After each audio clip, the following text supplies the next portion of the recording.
터미의 공포썰. 네가 무슨 괴담을 좋아할지 몰라서 전부 가져왔어. 시청 전에 좋아요랑 하이프 부탁하면서 괴서전 에피소드 6탄 6가지 괴담 이야기 시작할게.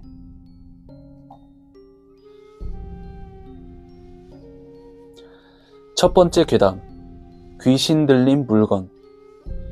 이 이야기를 안 믿을 수도 있지만 20년도 더 지난 우리 가족한테 실제로 있었던 실화 이야기야.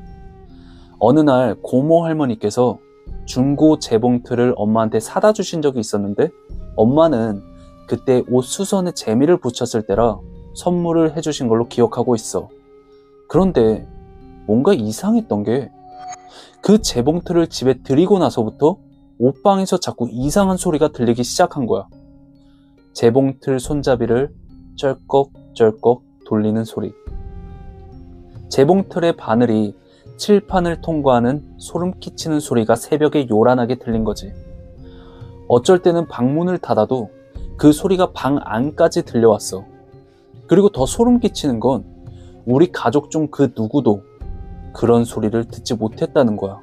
한마디로 나만 이 소리를 들은 거지. 그리고 밤 12시부터 새벽 1, 2시쯤에 나는 꼭 물을 먹으러 나오거나 화장실에 갔었는데, 그 소리가 유독 귀에 크게 들려서 잠이 달아난 적이 몇 번이나 있었어. 조금 염려가 되긴 했는데 별일이야 있겠나 싶었지. 내가 그냥 엄마 재봉틀 소리를 많이 들었고 그게 계속 귀에 맴도는 걸 수도 있겠다 싶어서 내가 겪은 것들을 애써 무시하고 있었는데, 어느 날 사건이 터지고 만 거야. 학교에서 돌아오니까 엄마가 나한테 추궁을 하시더라고. 엄마가 재봉틀로 만든 옷을 엉망으로 만들어 놓은 게 너냐면서 나한테 뭐라고 하시는 거야. 나는 그때 10대의 아이들이 그랬던 것처럼 무슨 헛소리 하냐면서 오히려 화를 냈지. 그런데 엄마는 계속해서 나를 의심하는 거야. 엄마는 가끔씩 머리를 감싸주면서 한숨을 내쉬기도 하셨는데, 갑자기 TV를 보다가 또 눈빛이 이상하게 변하더니 너가 그랬지, 너지, 이러시길래 난 몇 번이나 아니라고 했지. 그리고 내가 왜 그런 짓을 하냐고 말했는데도 엄마는 내 말을 듣지도 않고 갑자기 달려와서 내 멱살을 잡더니 뺨까지 치시더라고. 그때 엄마 눈을 바라봤는데 우리 엄마 같지 않다고 느껴졌어. 그래서 나는 조용히 죄송하다고 말한 다음에 학원 갔다 온다고 뻥을 치고 나서 곧바로 아빠 회사로 가서 전후 사정을 다 이야기했고, 내가 그동안 경험한 것들이랑 엄마가 가끔씩 눈빛이랄까? 눈동자가 엄마 같지 않게 변했던 점, 뭐 이런 것들을 세세하게 말씀드렸지. 그러니까 아빠도 엄마가 그 재봉틀을 들이고 나서부터 평소에 안 내던 짜증도 내고 예민하게 구는 게 좀 느껴진다고 하시더라고.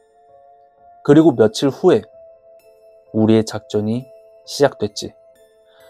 아빠는 엄마를 불러서 오랜만에 근사한 곳에서 외식을 하기로 했고, 나는 아빠 친구 중에 두식이 삼촌이라고 있는데 그 삼촌이랑 같이 우리 집에 와서 그 재봉틀을 들고 나간 다음 두식이 삼촌 친구가 하는 고물상으로 가서 망치로 재봉틀을 부수기 시작했어. 두식이 삼촌은 다칠 수도 있으니까 비켜서라고 했고, 나는 조금 거리를 두고 멀찌감치 떨어져서 그것을 구경하기 시작했지. 망치를 든 두식이 삼촌은 재봉틀을 힘껏 후려쳤고 쇳길이 닿아서 그런지 엄청 큰 소리가 나더라고. 그때가 저녁 한 8시쯤 정도 됐었는데, 겨울이라 그런지 날이 빨리 어두워졌고 두식이 삼촌의 호흡 소리는 점점 가빠지셨어. 그렇게 재봉틀이 거의 다 부셔져 갔을 때 갑자기 재봉틀에서 튕겨져 나간 파편이 내 왼쪽 볼을 스치고 고물상 벽에 박힌 거야. 그 벽은 가건물에 쓰이는 합판으로 만든 벽이었는데 그 부품이 벽 깊숙이 파고든 게 보이더라고.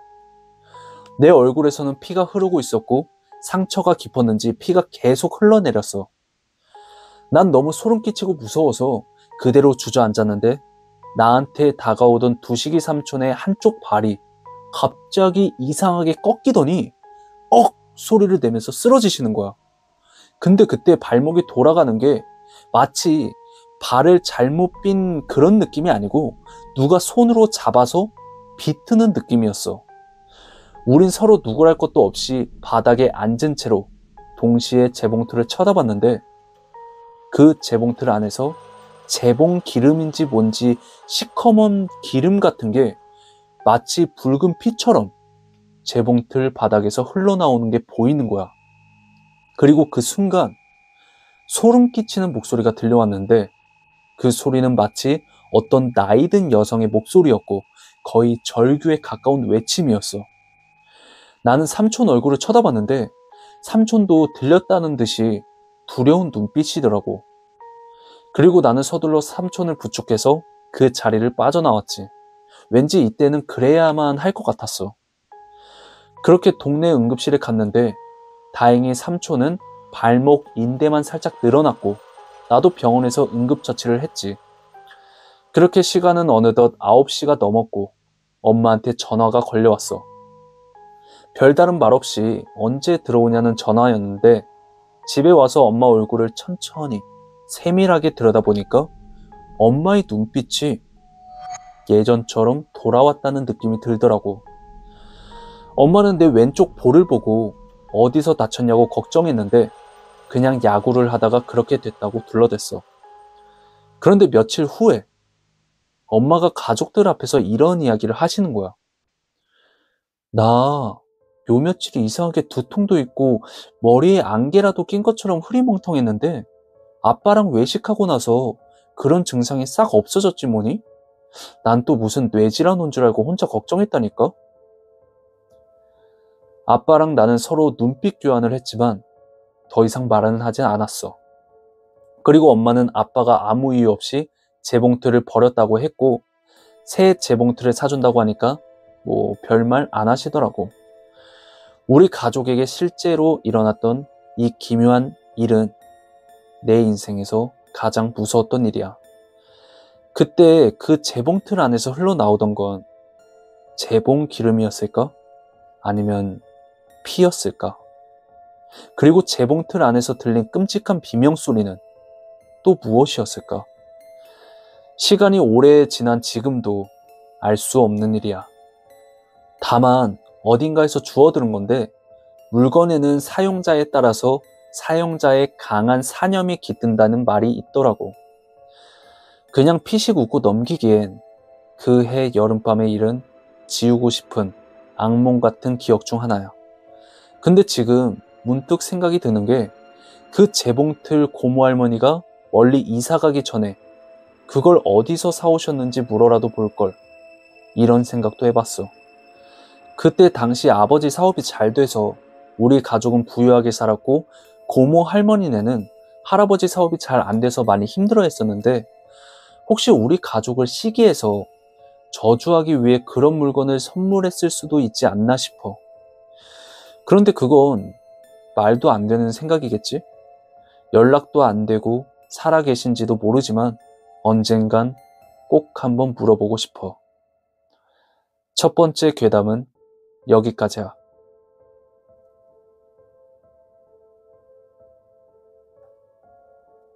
두 번째 괴담, 바위 안의 귀신. 이 이야기는 내가 고등학교에 재학 중이었던 1990년대에 겪은 실화 이야기야. 고딩 때 우리 학교 주변에 인공바위 조형물이 큰 게 하나 있었거든. 무슨 용도로 있는지는 모르지만 그 인공바위 밑으로 기어 들어가면 속은 텅텅 비어있고 나무 막대기 같은 지지대만 있는 동굴 느낌의 장소였어. 거기는 넓고 컴컴해서 몰래 이제 흡연하기에는 정말 최적의 비밀 아지트 같은 장소였지. 그래서 안에 들어가 보면 담배 불빛 너머로 익숙한 얼굴들이 자주 보이곤 했어. 뭐 자랑은 아니지만 나 역시 친구들이랑 그 안에 들어가서 담배를 참 많이 피웠었지. 지금 세대들은 왜 우리가 숨어서 담배를 피는지 이해 못하겠지만 적어도 우리 세대 때는 좀 그랬던 것 같아. 지금 세대처럼 피지컬로 성인을 이길 수 없는 세대라서 더욱더 어른들 눈치를 보는 것도 있었지. 그래서 어른들의 눈을 피해 숨어서 피거나 피고 있는 와중에도 누가 소리를 지르면 급하게 담배를 비벼 끄고 흩어져서 도망갔던 것 같아. 그날은 학교에서 뭘 했는지 모르지만 아마도 늦게까지 농구를 했던 걸로 기억해. 그렇게 저녁쯤에 밖으로 나왔는데 평소에 늘 그래왔던 것처럼 학교 밖으로 나오자마자 인공바위 밑으로 기어들어가서 몰래 담배를 피웠지. 그런데 늦은 저녁이라 그런지 인공바위 안에는 한 치 앞도 분간할 수 없는 암흑 그 자체더라고. 그렇게 니코틴을 기분 좋게 즐기고 있었는데 갑자기 몇 미터 앞에 동그라미 2개가 보이는 거야. 나는 담배 불빛인 줄 알았는데 자세히 보고 나서야 그게 눈이라는 걸 알게 됐어.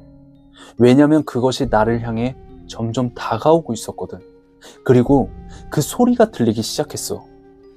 저벅, 저벅, 습, 습. 누군가 땅을 짚고 기어오는 소리랑 옷자락이 땅바닥에 쓸리는 소리가 동시에 들리는 거야. 그 소리는 정말 내 기분을 밑바닥까지 끌어내리기에는 충분한 소리였어. 나는 황급히 그 존재를 확인하려고 라이터를 켜서 시야를 밝혔는데 그 순간 바로 내 앞까지 다가온 그것의 존재를 보게 된 거야. 나한테 기어오고 있던 것은 칠흑 같은 머리에 하얀 소복을 입은 여자였어. 그리고 이건 아무리 봐도 사람이 아니라 귀신이라고 느껴졌는데 누가 봐도 사람이라고 느끼기 힘들었을 거야. 가끔 여고생들도 이 안에 들어와서 담배를 피웠지만 무서워서 잘 안 들어오는 걸 알았어서 직감적으로 저게 사람이 아니라는 것을 알 수 있었지. 그 귀신의 눈은 흰자위가 아슬아슬하게 보일 정도로 검은색으로 가득 채워져 있었고 얼굴은 짙은 회색 톤에 피부 상태는 갈라진 논바닥처럼 군데군데 갈라져 있었어. 보는 것만으로도 심장이 오그라드는 비주얼이었지. 나는 너무 놀란 나머지 크게 막 소리를 지르면서 라이터를 그 귀신한테 있는 힘껏 집어 던지고 반대 방향으로 네 발 짐승처럼 기어가기 시작했어. 인공바위 안에 일어서서 걷거나 할 수 없는 낮은 높이였기 때문에 기는 것이 최선이었거든. 그리고 내가 빨리 기어가기 시작하니까 그 여자 귀신도 나랑 템포를 맞추려는 듯 속도를 올리더라고. 웃는 건지 우는 건지 알 수 없는 소리가 등 뒤에서 계속 들렸고 머리통에서는 땀이 쉴 새 없이 흘러나오고 있었어. 귀가 찢어질 것 같은 그 귀곡성은 나의 몸을 중간중간 움찔거리게 만들었고 속도를 더디게 만들었지. 그리고 귀가 너무 아파서 귀에서 피가 나는 건 아닐까? 라고 생각할 정도였어. 인공바위 안으로 너무 깊이 들어온 게 좀 화근이 되었던 것 같아. 그렇게 추격전은 한참 동안 계속됐고 드디어 끝이 없을 것 같은 암흑이 조금씩 걷히고 멀리서 어슴풀에 빛이 보이더라고. 조금만 더 힘내자. 나는 입구를 향해 미친 듯이 기어갔지. 팔꿈치도 다 까지고 무릎 살갗도 다 벗겨지면서 화끈한 고통이 몸을 자극했지만 그것보다는 뒤에서 미친 듯이 흙을 파내듯이 기어오는 그 여자가 더 무서웠거든. 그리고 온 힘을 다해 기어서 입구에 거의 다 도착할 무렵이었어. 그 순간 그 귀신이 내 발목을 움켜쥐고 끌어당기는 느낌이 드는 거야. 체감상 2m 정도는 뒤로 끌려갔던 것 같아. 근데 이게 말이 안 되는 게 내가 체격이 좀 크거든? 근데 이렇게 저항 한번 할 수 없이 끌려갔다는 게 좀 믿기 힘들더라고. 그리고 끌려가다가 얼굴이 땅에 부딪혔는지 코부터 이마까지 찢어져 있었고 그걸 인지한 순간 엄청난 고통이 찾아왔어. 그리고 그 와중에도 나를 정말 무섭게 한 건 그 여자의 손 온도 때문이었는데 서리발처럼 차가운 손이 내 발목을 움켜쥐고 있었고 양말을 신고 있었는데도 발목이 부셔질 것 같은 한규와 통증이 느껴졌기 때문이야. 온 힘을 다해서 다시 기어가려고 했는데 귀신이 내 발목을 잡아끄는 완력이 몇 배는 더 강해서 이대로 죽는 건가 싶었지. 그런데 그 순간 익숙한 얼굴 하나가 인공바위 안으로 머리를 들이미는 것이 보이는 거야. 나는 너무나도 반가운 마음에 소리를 질렀지. 야, 야, 나 좀 잡아당겨줘. 제발 나 좀 살려줘. 하고 목이 터져라 소리쳤어. 그런데 기어 들어오던 친구가 내 뒤에 있는 귀신의 얼굴을 보자마자 그대로 입에 물고 있던 담배를 떨어뜨리고는 바로 소리를 지르면서 도망가 버리더라고. 그렇게 끝난 줄 알았던 줄다리기가 다시 시작됐지. 귀신은 내 발목을 잡아 끌고 나는 최대한 안 끌려가기 위해 모래바닥에 손가락을 박아 넣어서 버티고. 근데 그렇게 버텨봤는데 결국 저항도 못하고 끌려가더라고. 그러다가 기운이 빠져서 기절했던 것 같아. 눈을 떠보니까 사방은 여전히 컴컴했고 나는 인공바위 안에 쓰러져 있었어. 나는 너무 놀라서 팔꿈치가 까지던 말던 미친 듯이 기어서 밖으로 나왔지. 밖은 완전히 어둠에 물들어 있었고 나는 그 뒤로 후유증으로 인해 3일간 학교를 결석하게 되었어. 그 후로 인공바위에 대한 괴담이 돌기 시작하더라고. 귀신이 나온다, 저승사자 집합소다 등등 온갖 루머가 돌았고 학교 측에서 결국 그 인공바위를 철거했어. 근데 이런 일들이 나한테만 벌어졌다면 인공바위는 철거되지 않았을 거고 내가 아무리 소문을 낸다 한들 힘없이 사라졌을 거야. 근데 나 말고도 인공바위 안에서 귀신을 목격한 사람이 내가 기억하는 것만 10명 정도 되거든. 그날의 기억은 오랜 시간이 지나도 몸이 피곤하거나 술을 많이 마신 날이 아니면 가끔씩 꿈으로 재현돼서 지금도 나를 힘들게 하고 있어. 그날의 기억. 그것은 분명히 내 인생에서 남은 끔찍한 트라우마 중 하나야. 두 번째 괴담은 여기까지야. 세 번째 괴담. 여자친구와 모텔방에서. 옛날에 연애할 때 이야기인데 그 당시 만나던 여친이랑 모텔에 가서 잠을 잤을 때였어. 자다가 일어나 보니까 여친이 내 쪽을 보고 누워서는 나를 빤히 보고 있더라고. 그래서 나도 얼굴을 쓰다듬으면서 왜 벌써 깼어? 라고 했는데 여친이 전혀 반응이 없는 거야. 그냥 공허한 눈길로 보고 있더라고. 잠깐 그렇게 여친을 보면서 내가 또 뭘 잘못했나 생각했지. 근데 내가 관찰력이 좀 좋거든? 그때 여친의 눈을 봤는데 눈이 깜빡이지 않는다는 걸 알게 된 거야. 순간 혹시 가위 눌렸나? 이 생각이 불현듯 들어서 여친의 몸을 거세게 흔들었지. 내가 이런 걸 잘 아는 이유가 우리 누나가 가위를 자주 눌려서 내가 깨워준 적이 많았거든. 그렇게 거세게 몸을 흔드니까 그제서야 여친이 놀란 듯 일어나서 앉더라고. 그래서 내가 가위 눌렸냐고 물어보니까 갑자기 여친 얼굴이 물감을 물에 풀듯이 시커멓게 물들어가는 거야. 검은색으로 도배된 얼굴을 보니까 이건 누가 봐도 여친 얼굴이 아니었어. 그리고 나한테 이렇게 말하더라고. 가위는 네가 눌리고 있는 거야.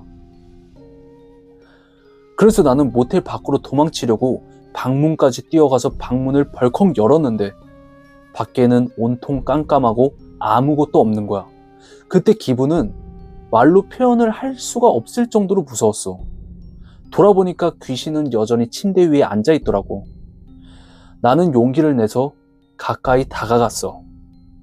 천장이고 방이고 팽팽 돌고 있어서 겨우겨우 넘어지지 않고 다가갔는데 귀신의 얼굴이 예전에 내가 사귀었던 여자들의 얼굴로 계속 바뀌는 거야.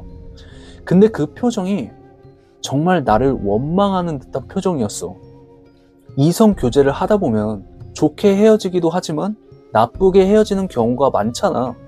그리고 그 귀신이 전전에 사귀었던 죽은 전 여친 얼굴로 변해 있을 때는 도저히 버틸 수 없더라고. 그대로 나는 정신줄을 놔버렸지. 일어나 보니까 여자친구는 곤히 자고 있었는데 도저히 여기서 못 잘 것 같아서 여친을 깨웠지. 근데 여친이 일어나자마자 울면서 나를 부둥켜 안는 거야. 들어보니까 계속 가위 눌렸다고 너무 무서우니까 나가자고 그러더라고. 나 말고 여친도 가위에 눌렸던 거지.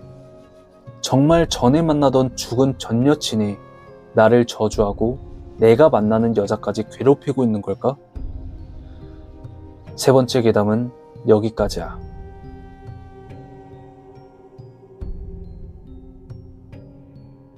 네 번째 괴담. 군불 안 지핀 방. 내가 이 일을 겪은 건 2001년 겨울이었어. 그때 나는 대학을 다니면서 주말마다 고향집에 내려가곤 했는데 우리 집은 경북 산골짜기에 있는 오래된 한옥이었거든. 마을 사람들은 다 알 만큼 오래된 집이라 사람들은 우리 집을 서당집이라고 불렀어. 예전에 서당으로 쓰던 건물을 할아버지가 물려받아서 살고 계셨거든. 그날도 금요일 저녁에 버스에서 내려서 눈발이 날리는 골목길을 걸어 들어갔는데 마당에 불빛이 하나도 없는 거야. 평소라면 부엌에서 전등불이라도 켜져 있어야 하는데 온 집이 깜깜하더라고. 그리고 문을 열자마자 시골 특유의 냉기랑 흙냄새, 그리고 말로 설명하기 힘든 이상한 서늘함이 훅 하고 들어오는 거야. 나는 어머니 하고 불렀는데 안방에서 대답이 들리길래 들어가 보니까 엄마가 두꺼운 솜 이불을 덮고 앉아 있는 거야.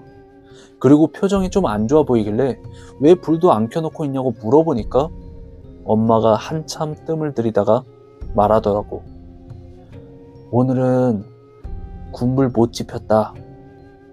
이러시는데 이상한 건 시골 겨울에는 아궁이에 불을 안 지피면 얼어 죽을 수도 있어서 항상 불을 지펴야 되거든. 그래서 내가 왜? 뭐 장작 떨어졌어? 라고 하니까 엄마가 작게 속삭이듯 말하는 거야. 아니, 낮에 부뚜막에서 그 소리를 들어서. 나는 순간 등골이 오싹했어. 시골에서 그 소리라고 하면 귀신 소리를 말하는 거거든. 예전부터 전해지기로 우리 집 아궁이에서 사람이 아닌 소리가 들리면 그날은 절대 군불을 지피면 안 된다고 하더라고. 왜냐면 그게 사람 부르는 귀신이래. 불을 지피면 그 귀신이 불길을 타고 방 안으로 들어와 앉는다는 거야. 엄마 말로는 낮에 장작을 패서 불을 지피려는데 부뚜막 속에서 어린 여자 목소리가 들렸대. 추워. 좀만 더 당겨줘. 그 목소리가 너무 가까이서 들려서 깜짝 놀라 뒤로 넘어질 뻔했다고 하더라고. 나는 처음엔 뭐 바람이 불어서 그런 거겠지 하고 넘기려고 했는데 그날 밤에 일이 벌어졌어. 그날은 군불을 안 지폈으니까 방이 정말 얼음장처럼 차가웠거든. 그래서 이불 속에 파묻혀서 자는데 새벽쯤에 이상한 기척에 눈이 떠졌어. 방 안이 어둡긴 했지만 창호지 사이로 달빛이 들어와서 희미하게 보였는데 내 발치 쪽에 누군가 앉아 있는 거야. 처음엔 엄마인 줄 알았는데 가만히 보니까 그건 사람이라고 하기엔 너무 작더라고. 키가 120cm쯤? 그리고 몸이 반투명하게 비쳤어. 나는 숨도 못 쉬고 가만히 있었는데 그 애가 고개를 옆으로 딱 돌리더니 나를 똑바로 쳐다보는 거야. 그 애는 얼굴이 창백했고 입술이 새파랬어. 그리고 이렇게 말하더라고. 나 불 좀 쬐면 안 돼요? 나는 얼어붙은 채로 눈만 깜빡였는데 그 순간 그 애가 내 발목을 딱 잡더니 확 끌어당기는 거야. 근데 손이 무슨 얼음장 같았어. 그리고는 추워, 같이 있자 이러는데 그 목소리와 동시에 방 안 온도가 더 내려간 것 같았어. 입김이 하얗게 나올 정도였거든. 그때 안방문이 벌컥 열리더니 엄마가 부적을 손에 쥔 채로 뛰어들어왔고 부적을 내 발치 쪽으로 던지면서 방 안을 향해 고함을 지르더라고. 여긴 너가 있을 때가 아니다. 얼른 꺼져라. 그 순간 발목을 잡은 손이 스르륵 사라지고 방 안이 조용해졌어. 그리고 손목부터 발목까지 멍이 들어있더라고.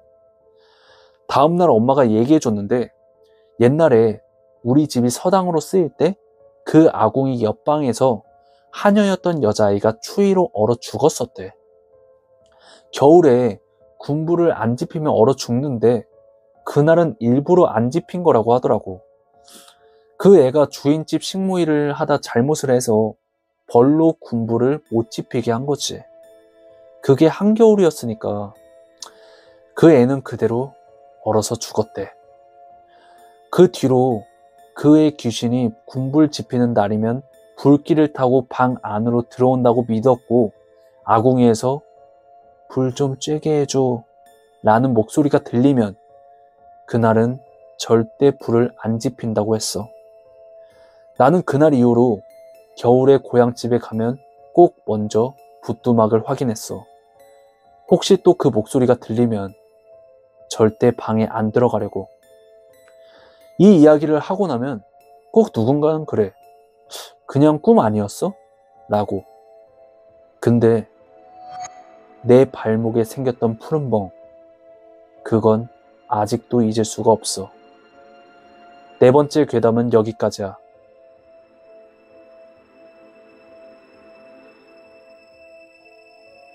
다섯 번째 괴담, 흉가에서 들은 가야금 소리. 이 이야기는 고딩 때 빈집에 들어가서 자다가 겪은 소름 끼치는 이야기야.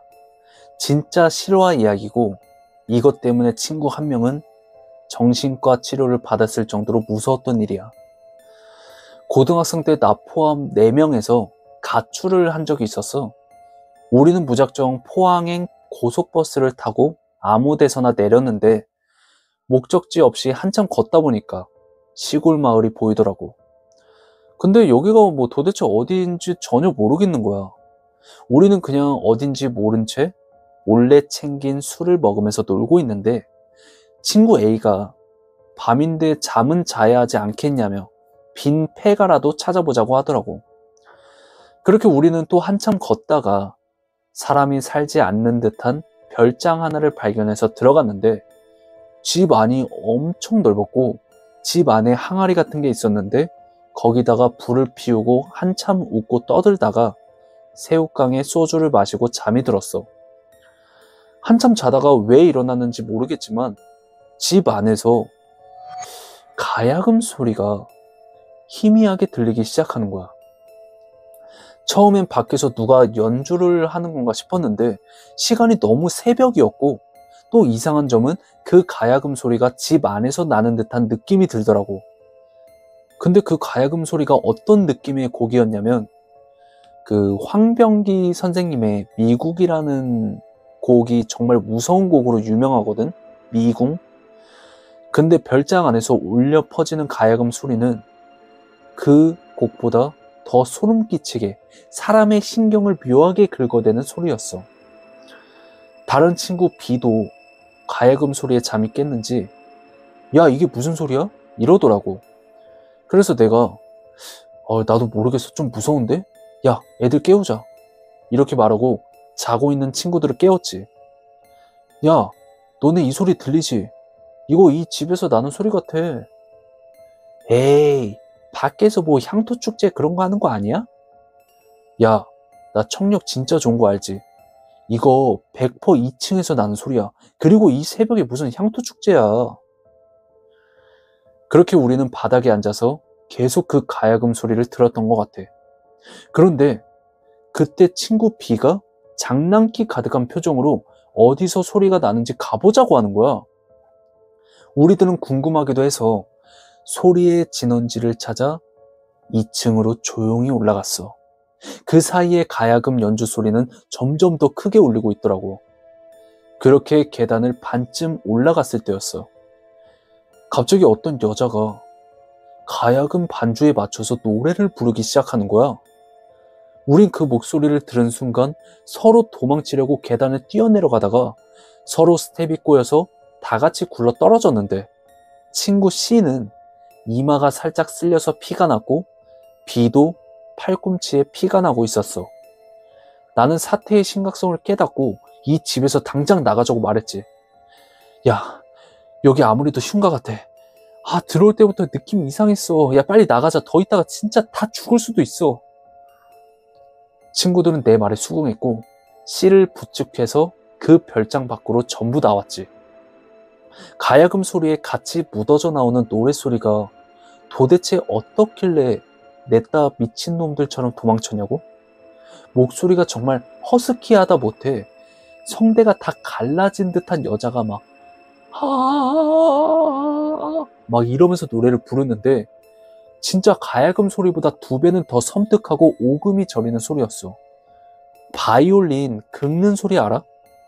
사각 사각 사각 사각 막 이런 소리랑 비슷했어. 아무튼 나는 친구들을 데리고 밖으로 나왔고 어찌저찌 주변 마을까지 가서 하룻밤 지새웠지. 그리고 다음 날 어떤 아저씨가 서울까지 갈 건데 같이 갈 거냐고 묻길래 얼빠진 우리는 그 차를 얻어 타고 서울까지 왔어. 우리 전부 얼이 빠져서 우릴 태워준 아저씨한테 고맙다는 인사도 못했던 것 같아. 우리는 서울역 부근에서 각자 집으로 찢어졌는데 문제는 여기서 끝나지 않았어. 집으로 돌아와서 부모님한테 개박살 난 후에 다시 학교 생활을 열심히 하고 있었는데 어느 순간 친구 C가 학교에 안 나오는 거야. 뭔가 느낌이 안 좋아서 전화해봤더니 C네 부모님이 말하시길 너네 도대체 어딜 간 거니? 땡땡이가 귀에서 계속 가야금 소리 들린다고 해서 정신과 가서 약까지 먹었어. 도대체 어디 간 거야? 무슨 일이 있었던 거니? 친구 C는 그 뒤로 정신과 약을 계속 먹어서 다행히 그런 증상은 없어졌고 다시 예전처럼 학교를 다닐 수 있게 됐어. 근데 정말 소름 끼치는 건 그 일이 있고 나서 몇 달 후에 우리 넷이 김밥집에서 그때 이야기를 꺼냈는데 나 포함 4명 전부 그날 어디서 잠을 잤는지, 잠을 재워준 할머니 얼굴이 어떻게 생겼는지, 우리를 서울로 태워준 아저씨의 얼굴이 어떻게 생겼는지 전혀 기억이 안 난다는 거야. 어떻게 4명 전부 다 기억이 전혀 안 날 수가 있는지 지금 생각해도 신기하고 소름이 끼쳐. 나 역시 포항으로 가는 고속버스에서 중간에 내려서 걸었던 것까지는 기억이 나는데 그 동네가 어딘지 몇 년이 지난 지금까지도 전혀 기억이 나질 않아. 어떻게 이렇게 기억이 안 날 수가 있을까? 그리고 그 흉가에서 가야금을 켜고 노래를 부르던 여자는 귀신이었을까? 아마도 귀신이었겠지? 그런 큰 집에서, 그것도 새벽에 멀쩡한 여자가 가야금을 켜고 있다는 게 현실적으로 불가능하지 않을까 싶어. 그런데 몇 년 후에 우리 멤버가 다시 모여서 술을 마시다가 그때 이야기를 친구 C가 꺼내더라고. 야, 우리 그때 별장에서 나왔을 때 말이야. 우리 재워준 동네 할머니 기억나지?